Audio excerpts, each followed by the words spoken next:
ஈரோடு மாவட்டம் சென்னிமலையில் பர்னிச்சர் கடையில் பீரோ வாங்குவது போல நடித்து நகைப்பறிப்பில் ஈடுபட்ட விசிக மகளிர் அணி செயலாளரையும் அவரது ஆண் நண்பரையும் போலீசார் கைது செய்துள்ளனர்.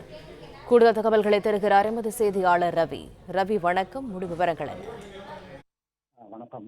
ஈரோடு மாவட்டம் சென்னிமலையில் கள்ளக்காதலுடன் இணைந்து நகைப்பறிப்பில் ஈடுபட்ட விடுதலை சிறுத்தைகள் கட்சியின் பெண் நிர்வாகி தமிழ்ச்செல்வி மற்றும் கள்ளக்காதலன் ரமேஷ் என்பவரை சென்னிமலை காவல்துறையினர் கைது செய்திருக்கின்றனர். ஈரோடு மாவட்டம் சென்னிமலை அருகே இருக்கக்கூடிய ஈங்கூர் சாலை அண்ணா நகர் பகுதியைச் சேர்ந்தவர் தனலட்சுமி. இவர் அதே பகுதியில் பர்னிச்சர் கடை ஒன்றை வைத்து நடத்தி வருகிறார். இந்த கடையில் அவருக்கு உதவியாக அவரது தாயார் கோவையைச் சேர்ந்த அல்கானி அம்மாள் இருந்து வந்துள்ளார். இந்த நிலையில் கடந்த 29ஆம் தேதி என்று பர்னிச்சர் கடைக்கு வந்த 2 பேர் பீரோ வாங்குவது போல் நடித்து அவர் அணிந்திருந்த 3 பவுன் தங்க நகையை பறித்துக் கொண்டு தண்ணீருக்கு நேரத்தில் ஓடியுள்ளனர். அல்கானி அம்மாள் கூச்சலிட்டதை தொடர்ந்து அக்கப்பக்கத்தினர் வந்து சென்னிமலை காவல்துறையினருக்கு புகார் தெரிவித்தனர். புகாரின் பெயரில் வழக்கு பதிவு செய்து விசாரணை மேற்கொண்டது.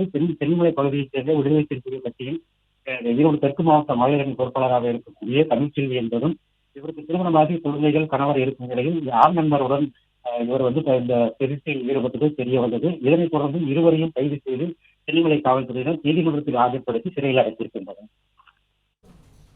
பிளே ஸ்டோர் மற்றும் ஆப் ஸ்டோரில் இருந்து பாலிமர் செயலியை QR கோடு மூலம் பதிவிறக்கம் செய்யுங்கள்.